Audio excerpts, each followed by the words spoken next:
भगवान श्री कृष्ण अर्जुन को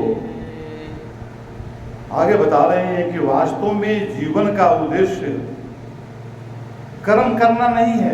देखिए बहुत बड़ा बात बोल दिया। अभी कर्म की बात कर रहे हैं, फिर बोलते हैं कि मनुष्य के जीवन का उद्देश्य कर्म करना नहीं है, बल्कि कर्म के माध्यम से भगवान को प्राप्त करना है।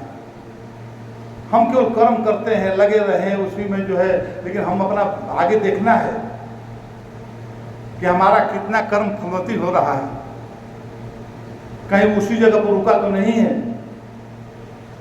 आगे बढ़ रहा है कि नहीं बढ़ रहा है। हमारा जो भक्ति जो है दिन दिन सवाई बढ़ रही है कि नहीं बढ़ रही है, मीरा की तरह। ये ध्यान में रखना है, दिन दिन बढ़ते सवाई। तो हम भक्ति को इस तरह से अपने अंजाम दें। तो वो कहते हैं कि मनुष्य जीवन का उद्देश्य केवल कर्म करना नहीं है, बल्कि कर्म के माध्यम से, कर्म के द्वारा भगवान को प्राप्त करने में अपना अग्रसर रहना है। इसमें श्री रामकृष्ण परमहंस जी कहते हैं, इनका भाव आया है, वो कह रहे हैं कि कर्म में रत रहना जीवन का लक्ष्य नहीं है। कर्म परमेश्वर प्राप्ति का साधन है। निष्काम कर्म मनुष्य को ईश्वर की ओर ले जाता है। तो निष्काम कर्म जब कर्म के साथ जुड़ता है तभी वो कर्म जो है परमार्थिक होगा। नहीं तो बाकी जो हम कामनाओं से युक्त जिंदगी भर कर्म करते करते मर जाते हैं, फिर भी वो कर्म हमको फलवती नहीं माना गया है। आपको कहते कर्म करना आपका लक्ष्य नहीं है, आपको कर्म को भक्ति में बनाना है, आपको कर्म को जो है निष्काम भाव से बनाना है, तो भी वो मनुष्य को ईश्वर की ओर ले जाता है। और साधन को साध्य नहीं समझना चाहिए। कर्म क्या है? साधन है, साध्य नहीं है। तो मनुष्य क्या करता है? कर्म को ही साध्य बना लेता है। साध्य का मतलब कि बस कर्म करो, फल मिले, और भोग करो, फिर कर्म करो, फिर करो, मतलब यही दिन भर करते करते जवानी से बुढ़ापा आ जाता है। तो कहने का मतलब है यहाँ पर साध्य, साधन नहीं मानना है, साध्य बनाओ कर्म को। और कहते हैं कि नगर की ओर ले जाने वाला मार्ग नगर नहीं होता। तो श्री रामकृष्ण परमहंस ज्ञान और भक्ति के समन्वय के प्रतीक थे। उनके अंदर दोनों भाव था, भक्ति और ज्ञान से परिपूर्ण थे, ब्रह्म ज्ञान से परिपूर्ण थे। इसलिए तो विवेकानंद जी को ज्ञान दिए। अब भक्ति भाव से इतने परिपूर्ण थे कि वो जो है माँ काली के जो है इतने उपासक थे कि माँ काली के लिए वो जो है हमेशा जो कितने दिन तक बेहोश हो जाते थे, माँ काली के विरह में विभोर हो जाते थे, अपना अन्न जल त्याग देते थे, इस तरह के जीवन जीते थे। तो कहने का मतलब यहाँ पर यह है कि कर्म योगी भक्त भगवान की ही अपना सर्वस्व प्रियतम और प्राप्य मानकर तथा बुद्धि योग, बुद्धि योग क्या है?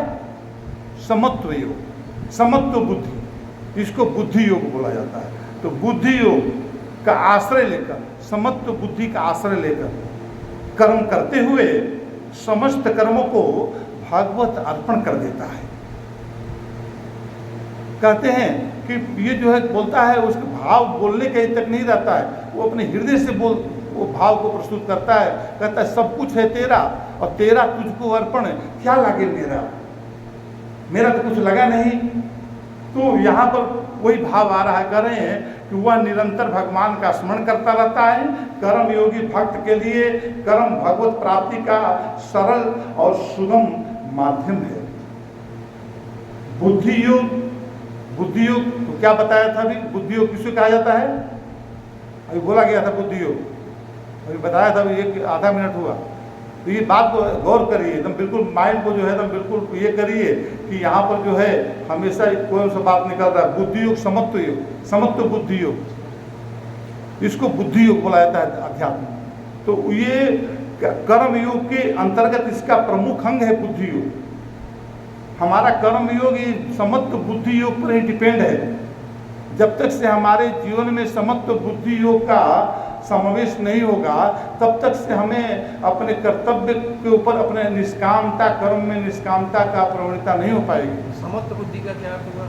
समत्व बुद्धि ये होता है जिसमें, हाँ देखिए, जिसमें क्या है कि न्यायिक बुद्धि, जिस बुद्धि में आपको जो है किसी के गुण दोष ना देखना, गुण दोष से रहे समत्व, तो उसमें जो है किसी विकार को ना देखना। हम बुद्धि से जो है किसी के विकार को देखकर उसके कर्मों को गाइड करते हैं, है ना। तो एक ज्ञानी योगी हो जो कर्म योगी होते हैं, वो बुद्धि में भेद नहीं करते हैं।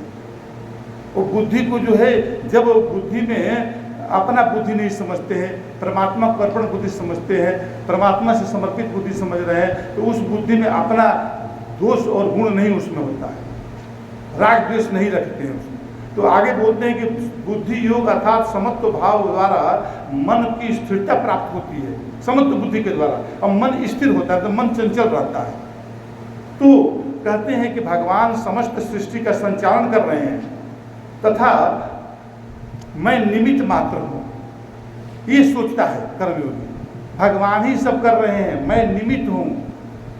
तो जब निमित्त है तो उसको जो है, चाहे किसी को कैशियर जो है चाहे किसी को 1 लाख दे दे, चाहे 1 करोड़ दे दे, उसको दर्द तो होता नहीं है, न उसके बारे में सोचता है, बस उस नियम का पालन जो करता है उसको दे देता है। तो ये जो है मतलब लेना देना सब चलता है, लेकिन वो उसमें इन्वॉल्व नहीं है।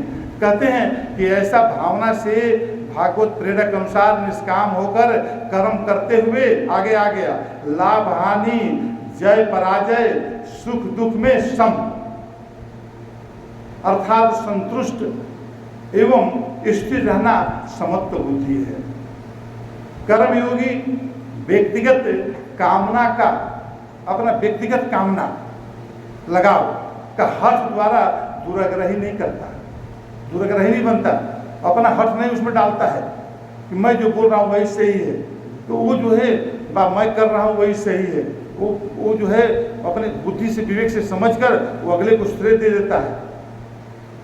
तो यहाँ पर कर्ता नहीं बनता, वह चित्त को निरंतर भगवान में समाहित करने का प्रयत्न करता रहता है, हमेशा अपना अर्पण भाव चलते रहता है। कभी चूक भूल हो जाता है, कई भगवान को अर्पण करने में अपने कर्मों को, तो भगवान से क्षमा मांगता है और फिर जो है दोबारा वो फिर उसको करने लगता है, समर्पित करता है। कभी कभी होता है कि हम तो भगवान को अर्पण करके भोजन करना चाहिए, कभी कभी अज्ञानता बस पता नहीं चलता है, तो कभी कभी ऐसे खा लेते हैं। तो ये भी क्षमा मांगना है, अपने जीवन के हर कर्मों में परमात्मा को इन्वॉल्व कर दें और उसके द्वारा जो कुछ भी कमी पेशी हुआ उसको क्षमा मांगे। इससे हमारी समत्व बुद्धि का विकास होता है। कहते हैं कि निरंतर भगवान में समाहित करने का यत्न करता रहता है वो। आगे बढ़ा